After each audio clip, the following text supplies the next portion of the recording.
ED. Yo, Remember back in 2019 when Booger waxed all poetic about how much the Niners were going to miss Juice when he was out with that extended injury? oh, and you know how I responded to that, I don't believed him. you? Yeah, you did, but I calmed you down. I told you he's a fullback.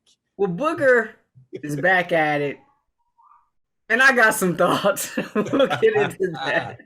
This is the Believe in 49ers podcast on the Believe Podcast Network. He is Super Bowl champion Eric Davis. I'm Rahshaun Haylock. Plenty to get to on this show. Trey Lance, that's the topic of discussion. Booger McFarland had some thoughts. We'll react to that. We want to encourage you and remind you, as always, to continue to download, subscribe, rate, review. We're located wherever you can find your podcast. If there's a like or follow button on your particular podcast subscription service, go ahead and hit that like or follow button. Also, you can hit us up on social media. Feel free to get involved in the conversation. We want to hear your thoughts. You may not like what some of us have to say here today. Go ahead, hit us up. I'm at @Haylock on Twitter. He is at _Eric Davis _.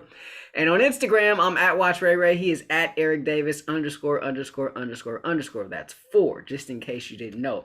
And of course, as always, we are brought to you by the fine folks at Bet Online. And of course, football might be over, but look, we got college hoops going on. We got hockey going on. NBA playoffs are right around the corner. All the latest odds, totals, player performance props to where the next fired head coach is going to land. Bet Online is the #1 spot for all your sports betting needs. So head over to the website or use your mobile device to sign up today and receive your 50% welcome bonus on your first deposit. Just use our promo code BELIEVE, that's BLEAV, to get started. And it's not just basketball. BetOnline is your source for hockey, boxing, UFC odds, of course, right to the Olympic coverage that we just saw. If you didn't get any action on that, it might be too late for that, but they had you covered for that one as well. Anything in the sports business, I mean, BetOnline pretty much has it. Your #1 online wagering destination. BetOnline, the fastest and easiest way to wager on all your favorite sports and play your favorite games. BetOnline, where the game starts. He is Super Bowl champion Eric Davis. I'm Rahshaun Haylock. This is the Believe in 49ers podcast on the Believe Podcast Network. Normally I skip that one line, and I was like, you know what? I've been skipping that the last couple weeks. Let me go ahead and read it. And then it had Olympic coverage in there. And so, I mean, what do you know? I mean, should have just stuck with my gut there, huh? Yeah, But you should have stuck with your gut. Yeah. should have, right? Nonetheless, here we go, ED. So Booger McFarland and Twitter just blew up, and the Niners Twitter is incredible. Niners Twitter is losing its mind right now. There's been all kind of stuff going on Niners Twitter, but we'll just take this quote. This was posted from Booger McFarland, the ESPN announcer. He made an appearance, obviously, on their show NFL Live. He's talking about quarterback Trey Lance, and he said, from an injury standpoint, he didn't prove he can stay healthy. From a quarterbacking standpoint, I didn't see enough. And everybody went crazy. So I have my thoughts on this. Okay, and I can't wait to hear. Well, first off, what? where's the lie?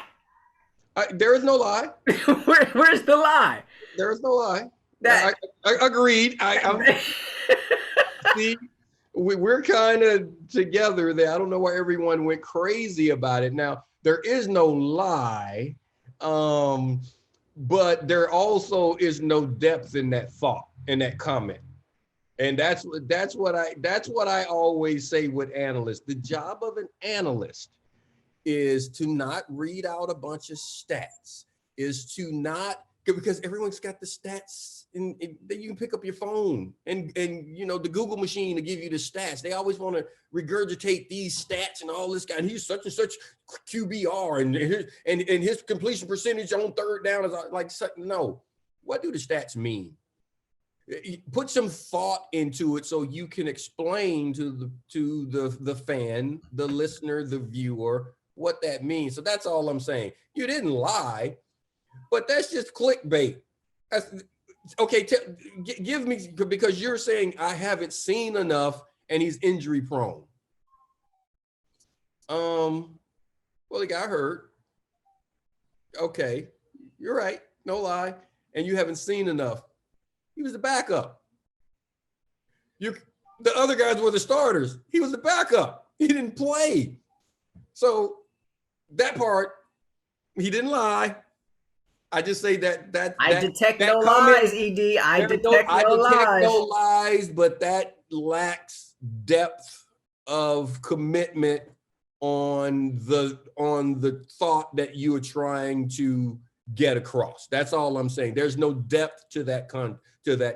That's low-hanging fruit. Okay, but go ahead. Well, look, I mean, I see what you're saying. Low-hanging fruit. There's no depth. I mean, I can agree with that in terms of there's no depth. There's no depth to the output, to the performances from Trey Lance. Therefore, I mean, he can only go so far into it. Ken Booger, right? Yeah.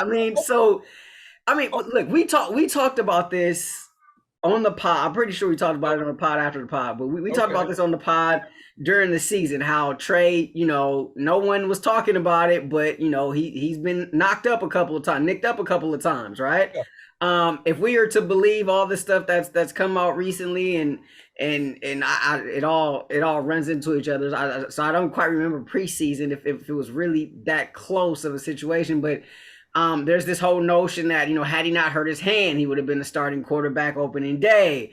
We saw him get injured against Arizona, right? And then didn't see him again for a while.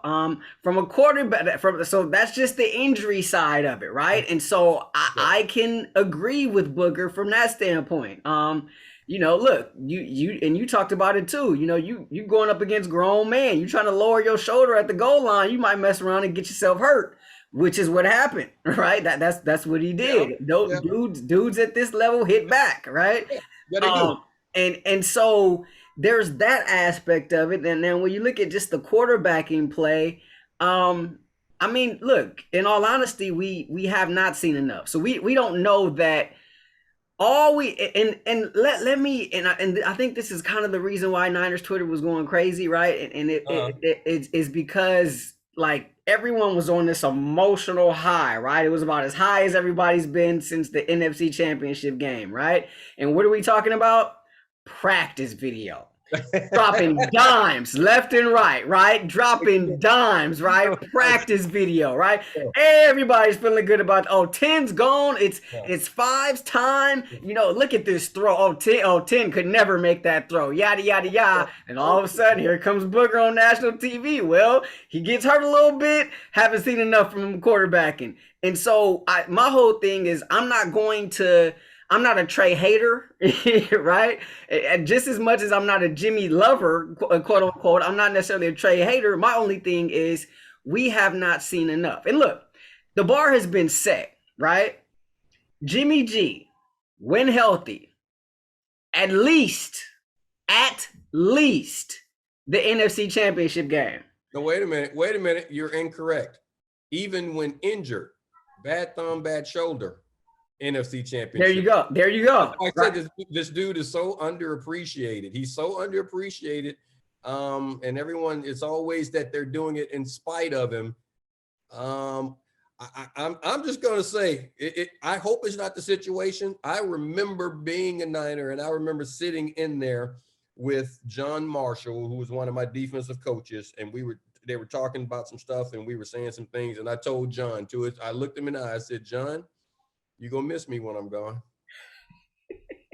I said, that's all I'm going to say. I said, remember I told you that. You're going to miss me when I'm gone. And when he was the defensive coordinator with the 49ers, and I was playing for the Panthers, before the game, he walked across the field and put his arm around me and said, ED, I sure do miss you, man. And I'm hoping that's not the case with Jimmy. But go back to what you were saying.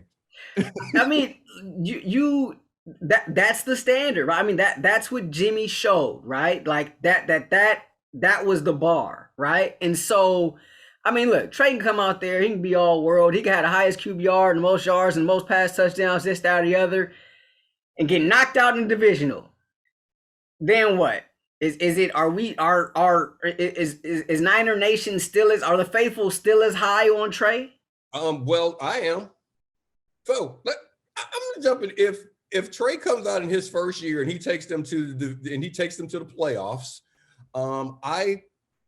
I see that as him. I see that as success. I see his first year under center, and he is capable of taking and playing at a level that this team gets to the playoffs. That's it. Anything can happen in the playoffs, as we saw this year. The Niners lost to a team that they could have easily beaten, had an opportunity to beat them, and would have been in the Super Bowl, and I think they could have won the Super Bowl. And that is all about playing in the moment, because they were in no way the best team in the playoffs. In no way they were the best team. But I think you believe that they could have won the Super Bowl had they made it. But they were not, across the board, they were not the best team in the playoffs. No. Out of all 14 teams, they were not the best team in the playoffs. They weren't even top 5 of all the teams in the playoffs. But they were, because of injuries and everything else. That's what I'm saying. But they were playing ball. It's all about timing and how you do it. So if he gets them there, that's it. I think that would be a success. I think if in his first year, I think that will show that this is the type kid that can win you championships if he's capable of doing that. Now, let me go back on a couple other things. I'm with you on the practice film.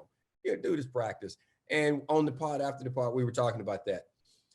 People, you have to understand the difference in the mentality of a backup and a starter. When you are the backup, number one, there's no pressure on you. You play well, great. They love you. And no one is loved like the backup quarterback that plays well. It's love raining from the heavens. It's just rainbow sprinkles everywhere. Everything is perfect. Everything. You know that. Everything. When you're at practice, guess what? You're the backup. You're the third pick of the draft. There's no pressure on you whatsoever. You can throw the ball all over the place and do whatever you want to do. And I keep pointing out that a lot of those highlights that you're looking at, they were over 26, but we won't get into that. They don't want to hear that, ED. They don't want to hear that. Let's keep going. Let's keep going. Now, this is the other thing, back to Booger, where you were saying that there's truth to it, that he's injury prone, and you can't show that I haven't seen enough for him to do anything. Well, if we're talking about the rookie class, which I believe he was discussing, he was talking about him compared to the other rookie quarterbacks. Well, I can say that, no, I haven't seen enough out of any of them. But what I do know, he has a better winning percentage than the kid in Jacksonville. He has a better winning percentage than the kid in Chicago. Okay. I mean, if we want to continue to go through the rookies and what you've seen out of them, so that's what I'm saying. There was no depth to what Booger said. It's obviously you've only seen him play 2 games, but hell, he won one of them. I saw other guys play and they can't win a football game. And you can say what's around them. You can start doing all of these type things. Yes, because Trey is on a better team. He was drafted to the best situation. As far as the squad, well, the kid going to New England, that's not a bad situation. Not a bad situation. So I don't know. But those are the 2 best situations. Both, I guarantee you, Trey is going to come in and have success because of the surrounding parts. Both of these guys, most of the time, the really good quarterback goes to a sucky team. Those 2 players had an opportunity to go to good organizations, good teams, and they will be successful. So again, that's what I'm saying. There's no depth to it. He didn't lie, but he didn't tell me anything. He didn't teach me anything. And that's the job of an analyst. That's why I say that's low-hanging fruit. He's just throwing stuff out there for clickbait and to get people riled up. So I'm just saying, don't go for the okie doke, people. It's not that big a deal. None of us know what Trey can do, but in comparison to, he didn't do any worse than the other guys. He actually did better than the other guys, most of the other guys. The only guy that did anything is the kid that went to New England. That's the only one that came in as a rookie and performed. He played really well, got his team to the playoffs. And that's what I'm saying. If Trey comes in and gets his team his first year under center, unlike you who says that's a disappointment, his first year under center, his first year as a full starter in the NFL, after really 2 years of not playing football, actually like 3 years of not playing football. If he does that, I actually think they're okay. I think the team is okay. I think that's a good sign that things are going in the right direction. But that's just me. You're a hater. What's more important than peace of mind, ED? Absolutely nothing. And that's what NordVPN is here for, to give you peace of mind while you're online watching videos from Booger McFarland and the others and going up in arms, faithful. You don't got to do all that. There's more important threats out there to people talking about the Niners quarterback situation that you don't agree with, right? You got to protect your internet. It's like more important than ever Ukraine. to be sure that you have the best VPN that you can get. NordVPN is the world's best VPN service, offering the fastest connectivity, most servers, and next-gen encryption to make sure that everything you do online stays secure. Plus, you can use NordVPN on all your computers and devices, no matter the operating system. With NordVPN's unlimited bandwidth, you never have to worry about a slow connection either, and plans start at under $4 a month. Come on, man. That's the price. That's the price of one of the Popeyes chicken sandwiches, man. Come on now. Go ahead down there to NordVPN. Hit them up. Grab your exclusive NordVPN deal by going to nordvpn.com/believe. That's BLEAV. Or use the code BELIEVE to get up to 70% off your NordVPN plan, plus one additional month for free. It's also risk-free with Nord's 30-day money-back guarantee. He is Super Bowl champion Eric Davis. I'm Rahshaun Haylock. This is the Believe in 49ers podcast. Yeah. You say Trey gets this team to the playoffs, it will be a success. Let me. I think. Okay. Again, now I think that would be a success. I'm not saying the season would be successful. I think that would be a success with him. I've told you that before. We've had this conversation. I told there's a difference between looking at what is success for individual players, for units, for coaching staffs, for organizations, as opposed to a successful season. This team is built to win a championship. It's built to win a championship. You got a lot of guys in that window. You got a lot of top end players. You look at your team and you look at what you have offensively. You have star players on the edges. You have an offensive line that can do things. You have receivers that can make plays. So if you got playmakers, you look at your defense.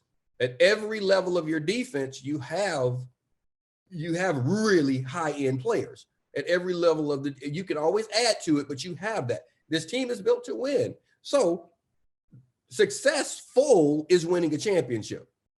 Last season there are some successes that you can talk about with last season, but it wasn't a successful season. So that's the difference. So don't get it twisted when I said it. So yes, if Trey quarterbacks this team to the playoffs, that is success. Yes.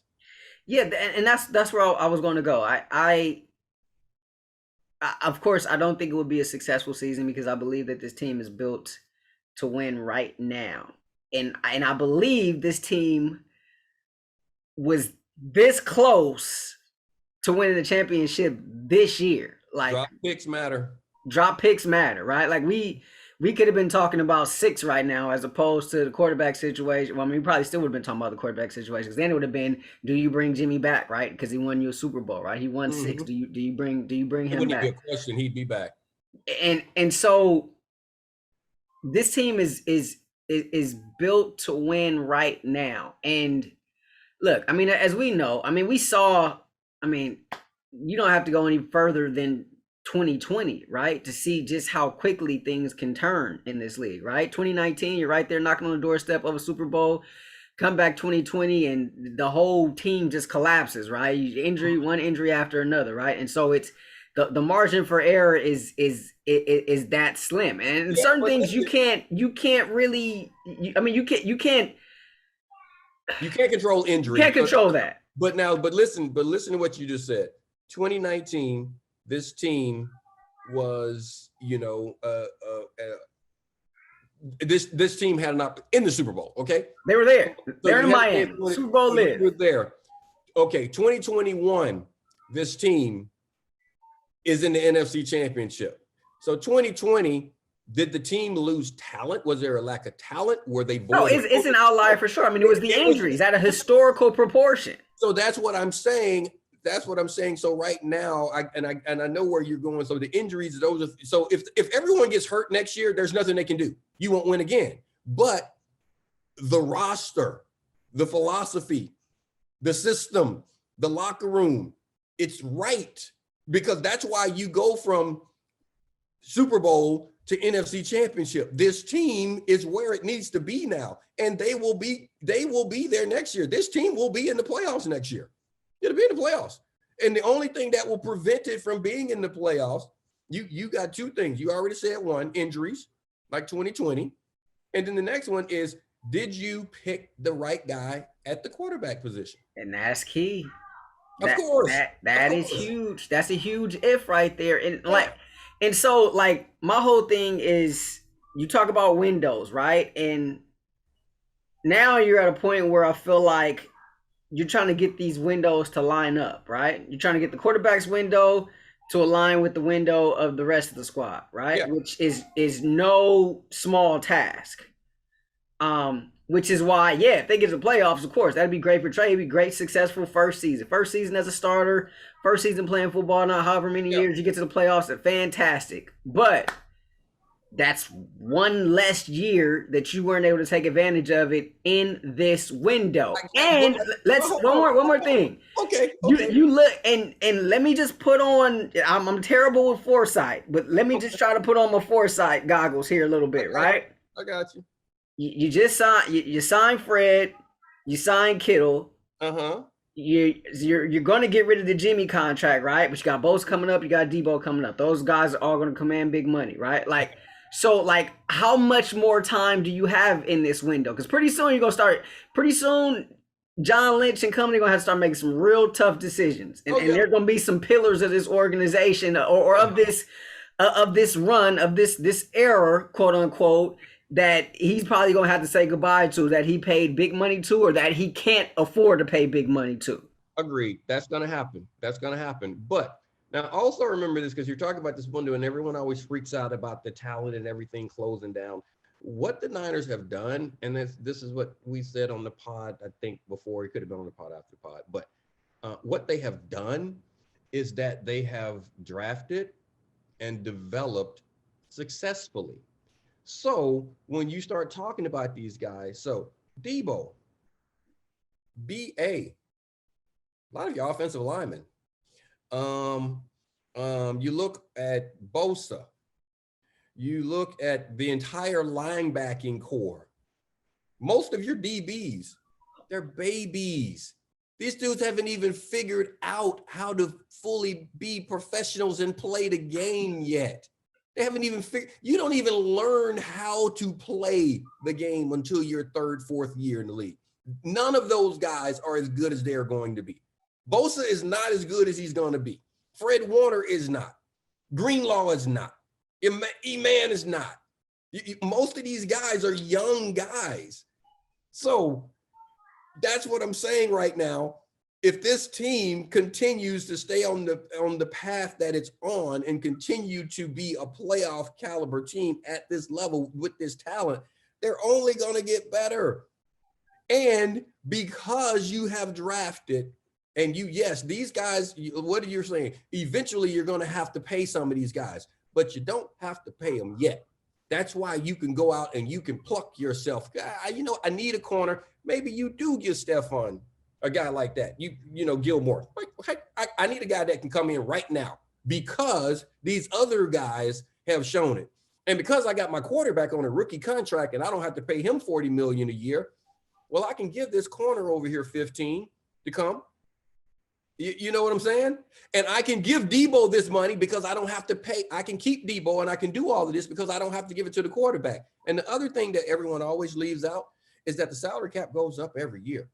So every year I don't have to do something. That's more money to do it later. That's the other thing. And then there's also more time to get rid of other guys because just like at the linebacker position, other guys develop because they're going to have a draft every year. and other guys develop.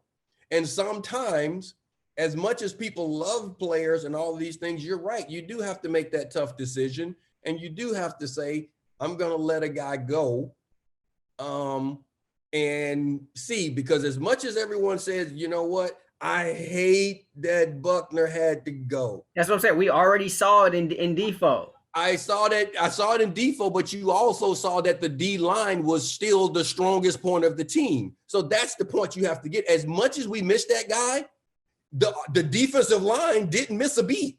So that's what I'm saying, because other guys develop. The other guys develop. The defensive front got them to where they were.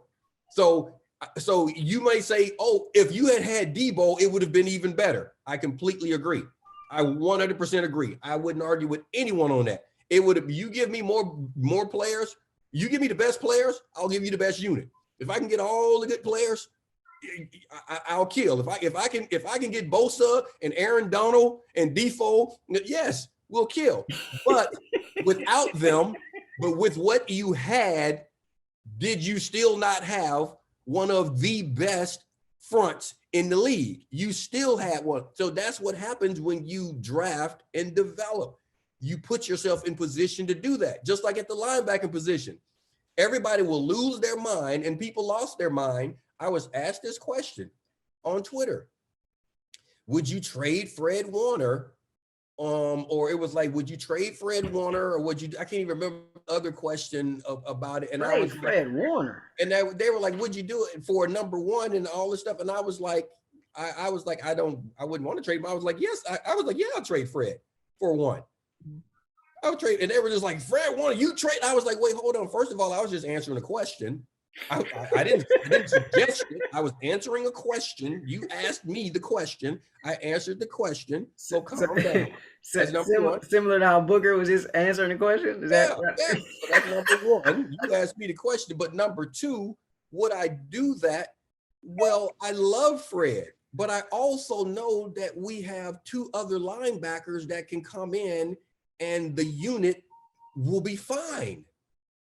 So it's like, okay. And I said, and the thing about it, I was like, number one, for what selection, what is it that I'm going to, so where are you telling me, where do I get to draft? All of these things come into play. But if you're talking about a high draft pick, oh no, that's what it was. They were asking me, would I get rid of Fred for one and draft a corner? And I was like, well, I would get rid of Fred for one, but I was like, I said, but what is the selection? Because I'm not drafting a corner. I already told you, I'm not drafting a corner or a wide receiver really, really high. It's a couple dudes. It's a couple dudes that are projected to go high, but I feel you. There's the Stingley kid we talked about on here before from LSU. Yeah. Trent McDuffie is a kid I saw a lot playing high school out at St. John Bosco. He's a dog. Me personally, I have to see them, and I have to see freak of nature. I would have to see it with my own eyes, because unless a kid is a freak of nature, I'm not drafting them up there. And freaks of nature, people, trust me. You're like, what is that?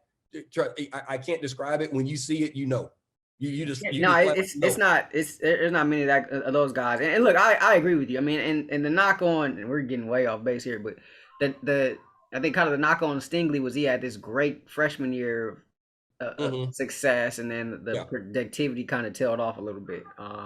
But McDuffie's a guy that he can help you. He can help you in the return game as well. So I mean, there's some guys where like, do you? I'm kind of with you. Like, I don't know that I take a guy that early in the draft, right? No, I don't, because I don't have to. You don't have to. You don't have to take certain positions that early. And that's what I say, unless it's a freak of nature. If it's a Megatron, if it's a Metcalf, because you can't make a guy grow. And when you get a guy that big that can move that fast, that's what I'm starting talking about. It was like Julio Jones. Like, people, if you stand next to Julio and you just watch him, if Julio in his prime, you would just be like, there is no way. I'm telling you, Jerry Rice and I were standing there when we were looking at each other, it's like that shouldn't be happening. There's no way a man that big should be able to move that quickly and change direction with the ease he was able to do it. And that's what I mean. When you see freak, you know freak. And you're just like, okay, now that right there, That's a wide receiver. Whenever if I got the first pick of the draft, I'm thinking about it, because you know that this dude is going to be a difference maker, because human beings just shouldn't be able to do that, and that's what and that's the difference. Other than that, you keep drafting and you develop. I can find a quick, strong, fast, tough kid from Jacksonville State and teach him how to play corner. Oh, really? I can find a quick, strong, fast kid from a Division II school and teach him how to be the best receiver in your franchise's history, like Rod Smith up in Denver. I can teach you how to do those things. I don't have to go and spend a first round draft pick on you. There's just a certain skill set you have to be successful at that position. And I just know that Bill Walsh, who is the consensus genius, up until Belichick, he didn't draft wide receivers in the first round. He did one time. And guess what? He was right. He was the GOAT. He was right. He was like, this dude is different, and he was right. Other than that, not a single one. And if he can do it, I don't know. I kind of guess. And even his corners and all of this stuff, he didn't draft us early. I mean, you get outside of Ronnie Lott. I mean, all of Eric Wright, second round. I was second round. I think Don Griffin was like sixth round. I think Tim McKyer, second round. They were drafting big guys. That's what I do, because human beings don't grow that big. Give me a big, greasy, rib eating offensive lineman, defensive lineman. Give me the big boys. Not the vegan. No, I don't need the vegan edge guys. No, need some grease in your system. But anyway, all right, here we go. Let's get back to Trey. Let's get back to Trey. Thinking in this. I think the one of the more of all the gems, I think one of the most profound things you said on this, and this is something that is going to be discussed really probably for the entirety of Trey's career. What's that? Or until he wins a Super Bowl. And that's, did they pick the right guy? And there are a lot of, look, John Lynch and Kyle Shanahan, they're in those positions to make those decisions. And that Booker was right about that. He was right about that. But that's, if you're wrong about the quarterback, you get fired. You're right. That's every head coach. That's every GM. You have to. But this is almost like a lifeline for these two, right? That's every GM and quarter and head coach. Once you, normally you only get one. Like this will be number two technically. Once you attach yourself to a guy, we'll see. Okay, you only get one. Say this is number two. Well, he attached himself. So Kyle Shanahan and basically John Lynch, because that's the pair that brought him in. They attached themselves to Jimmy Garoppolo. Well, he took him to a Super Bowl. He took him to the playoffs in four seasons. Okay, right? Didn't he have 4 seasons there? He took you to the NFC Championship twice. One season was a push.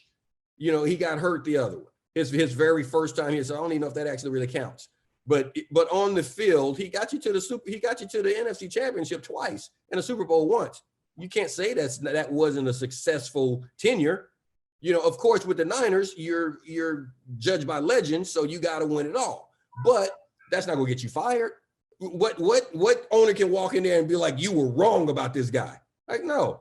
So now, what do you need? We need more out of that position. You brought it in. So you tie yourself to this guy. That's why they get a second chance. You tie yourself to this guy, and it's like everywhere else.